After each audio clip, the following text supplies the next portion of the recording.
지금 2021년도 47조 원 정도 되거든요. 경남은행 자산 규모 한번 보겠습니다. 경남은행 자산도 47조 원이죠. 그러면 규모 면에서 지금 경남은행하고 똑같습니다. 오히려 사실 그 21년도 말로 치면은 뭐 경남은행보다 뭐 비슷하거나 조금 더 크다고 볼 수 있겠죠. 근데 한번 보겠습니다. 경남은행이 지금 채용 인원이 몇 명 정도 되는지 아세요? 경남은행 한 10여 명 정도밖에 안 뽑습니다. 굉장히 조금 뽑습니다. 자산 규모가 그렇게 한 50조 정도 육박하는 회사가 지금 채용 인원이 10명 정도밖에 안 된다는 겁니다. 근데 여기 수요은행을 한번 보도록 하겠습니다. 훨씬 많죠? 왜 이러는 걸까요? 이거는 여기서 보시면 됩니다. 수요은행 자산이 이미지로 한번 보여드릴게요. 지금 수요은행 자산이 제가 이제 근무할 때만 하더라도 보세요. 16년도 보시면 27조 원인데 지금 21년도까지 47조 원까지 늘었으니까 약 5년 만에 20조 원이 늘었죠.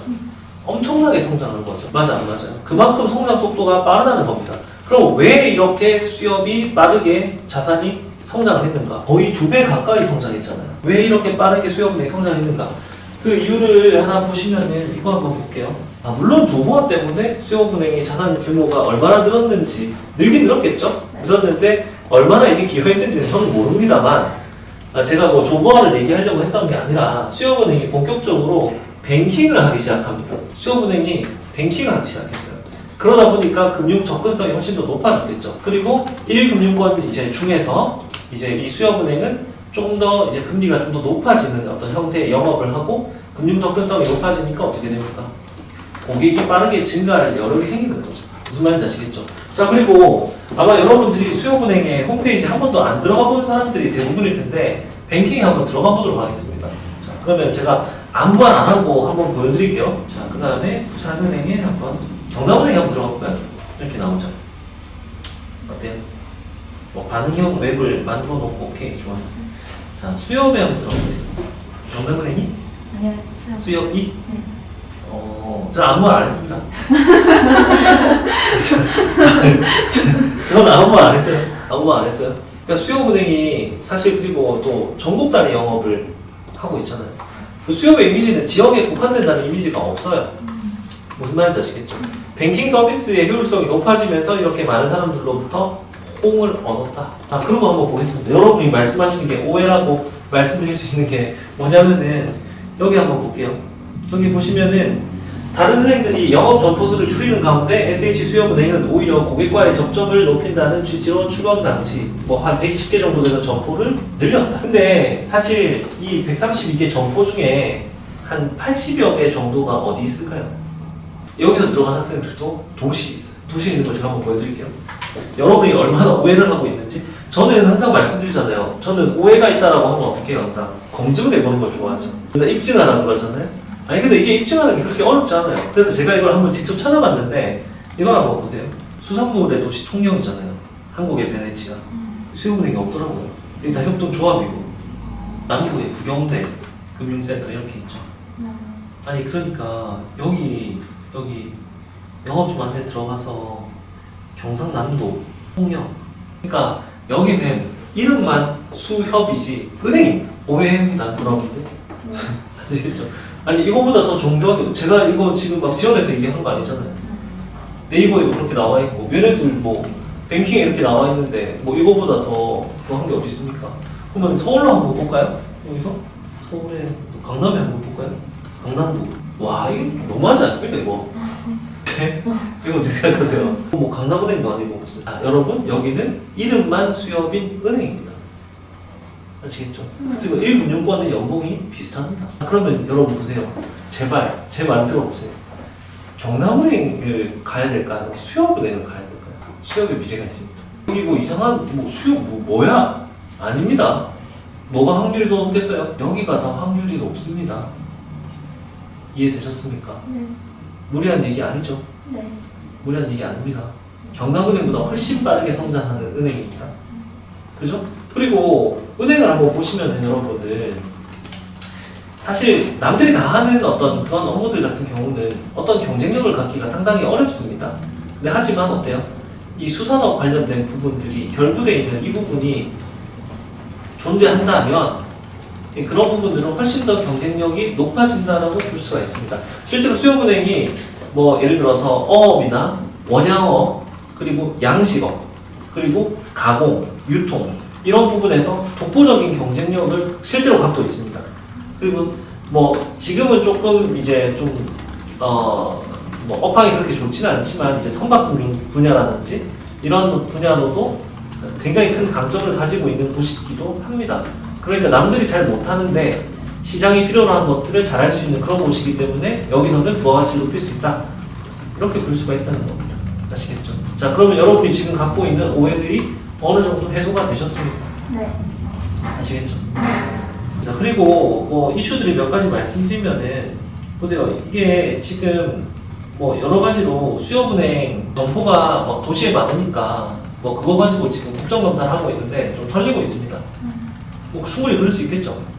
얘네들 수산업을 살리기 위해 가지고 만들어진 게 맞느냐라는 비판들을 얼마든지 받을 수 있는 여지가 있죠. 이거는 굳이 더 말씀 안 드려도 아까 그 지도 영업점 위치만 본다 하더라도 충분히 아실 수 있다고 생각합니다. 그리고 MBTI 결과 이거 해가지고 완전 좀 ETI 얘기하라 그래가지고 겁나 털렸죠. 그러니까 자소서가 어떻게 나옵니까? 무리수 없이 굉장히 무난하게. 네. 사실 2, 3, 4번 같은 경우는 기존에 있던 거 다 그대로 쓰셔도 되고 무방하고 지원 동기 때문에 여러분들이 지금 고민하고 있는 거 아닙니까? 저는 자소서 항목을 딱 보자마자 아, 이 사람들이 2, 3, 4번은 그냥 복붙하면 되겠구나 라는 생각이 들고 이거는 제가 봤을 때 한 20분 컷이면 될 것 같고 지원 동기에서 좀 시간을 보내겠구나 라는 확신이 들었어요. 그래서 이 지원 동기를 보고 작성해보자 라는 겁니다. 자, 그러면 일단 이걸 얘기하기 전에 이 사람들이 굉장히 대단히 유니크한 그런 지원 동기라고 하는 것들을 갖고 있을까요? 안 갖고 있습니다. 그런 게 없어도 돼요. 그리고 아시다시피 여기 있는 모든 사람들이 이걸 다 지어냈습니다. 아니 왜냐면은 안 지어낼 수가 없잖아요. 왜냐면 수협하고 무슨 접점이 있었습니까, 여러분들이? 맞아 안 맞아요? 근데 뭔가 접점을 새롭게 만들거나 아니면 새로운 어떤 의미 부여를 해야 되는데 아 도통 어떻게 해야 될지 모르겠다 이렇게 얘기하는 거죠. 그래서 지금 이 시간을 우리가 갖는 거라고 보시면 될 것 같습니다. 아시겠죠? 네. 자, 요걸 한번 보겠습니다. 자, 잘 갖고 왔던 사례를 볼게요. 자, 요거를 아시다시피 똑같이 자, 한번 보겠습니다. 자, 지원 동기와 차별화된 강점 이렇게 얘기했는데 뭐 지원 동기 중심으로 보시면 될 것 같아요. 여기서 보시면은 바다처럼 무한한 SH의 잠재성. 자, 수협은행은 수산물의 유통, 가공, 체계 등 밸류체인을 이해하고 그 노하우를 바탕으로 건전한 리스크 관리를 수행하고 있다. 유일무이한 전문성이 있다. 수산업의 수요층을 꽉 잡고 있다. 사업을 확장하기에 굉장히 유리한 입지를 갖고 있다. 기존 업무 영역과 넓혀가고 있는 소매금융의 상충관계가 낮다. 수협은행이 가지고 있는 무궁무진한 잠재성을 보고 지원했다. 자, 이거 보세요. 자기 무슨 얘기 있나요? 없죠. 그리고 여기서 리스크도 누가 관리하느냐에 따라 가지고 성과가 달라진다고 해놓고 이 친구는 리스크에 대한 강점을 갖고 있어요. 이렇게 연결을 해봤습니다. 근데 굳이 리스크가 없다 하더라도 여기에 있었던 이 내용들은 쓸 수 있어요, 없어요? 일반론적인 이야기잖아요. 그러니까 수협은행이 누군가가 얘기하는 것처럼 뭐 기사에 있는 거 그 긁어와가지고 수협은행이 뭐 이런 거 하고 있다, 뭐 ESG를 하고 있다 이런 거 좀 하지 말라는 겁니다. 아시겠죠? 그런 걸로는 차별화가 안 되니까. 근데 수협은행이 이렇게 아까 제가 말씀드렸던 것처럼 빠르게 성장했었던 것은 소매금융 분야가 빠르게 성장했기 때문에 그것들을 기반으로 소매금융을 통해서 받은 예금을 기반으로 기업 여신들을 확대했기 때문에 그렇다라고 보시면 될 것 같습니다. 아까 그 강남 지역에 있던 점포들 다 뭐예요? 소매금융 중심으로 하는 점포가 아닙니다. 기업들이 많기 때문에 그런 거죠. 무슨 말인지 아시겠어요? 아시겠어요? 이렇게 예금이 있어야지, 수신이 있어야지 여신이 있을 수 있는 겁니다. 맞잖아요. 그죠? 그 점을 이해하고 쓴 거라고 보시면 될 것 같습니다. 그리고 자기의 감정을 정말 잘 살렸죠. 리스크 관리라는 측면에서. 뭐 이렇게 충분히 쓰실 수 있다 이렇게 말씀을 드리고 싶습니다. 지역사회를 보호하사. 보호하사는 어디서 나오는 겁니까? 애국가에 나오죠. 하느님이 보호하사. 네. 이거는 지역사회를 보호하사라고 이제 드립을 친 거라고 보시면 돼요. 자, 총 300리터. 한 더미당 1800kg 10개월 만에 참치를 씹은 원양어선이 한국으로 들어와서 와, 20개월 동안 밖에 나가 있으면 저는 미쳐버릴 것 같은데 그죠?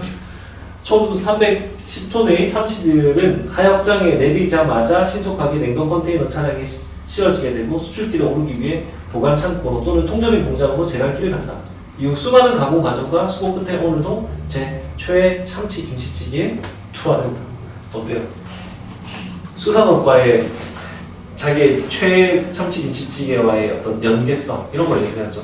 쓸 수 있어요, 없어요? 그래서 여기서는 보세요. 밑에 있는 얘기는 원래 있었던 얘기를 그대로 쓰고 여기 있는 내용만 고민하는 거예요. 그리고 여러분들 유튜브 같은 걸 보시면은 원양어선이 참치가 어떻게 만들어지느냐 이 프로세스들이 굉장히 상세하게 나와 있습니다. 그렇죠? 나와 있고 그걸 모티브로 해서 이렇게 본인과의 연결고리를 이런 식으로 잡아줬다라 이렇게 해도 되겠죠. 나머지는 장점이라고 하는 것들은 똑같잖아요. 여기서 말하는 어떤 그 본인의 그 차별화된 강점은 기업금융 중심으로 쓰는 게 좀 더 용이할 것이다. 근데 그렇다고 해서 소매금융을 쓰면 안 되느냐? 아니요, 소매금융 쓰셔도 됩니다. 왜냐? 소매금융을 확대해야만 기업금융도 확대할 수 있다고 말씀을 드렸던 거죠. 아시겠죠? 오히려 얘네들 같은 경우는 다른 데보다 오히려 이런 소매금융에 대한 중요성을 인식하고 있을 것이라고 볼 수 있습니다. 충분히. 아시겠죠? 소매금융이 늘어가지고 기업금융도 같이 늘고 자산도 커졌으니까 그렇다고 보시면 될 것 같습니다. 아시겠죠?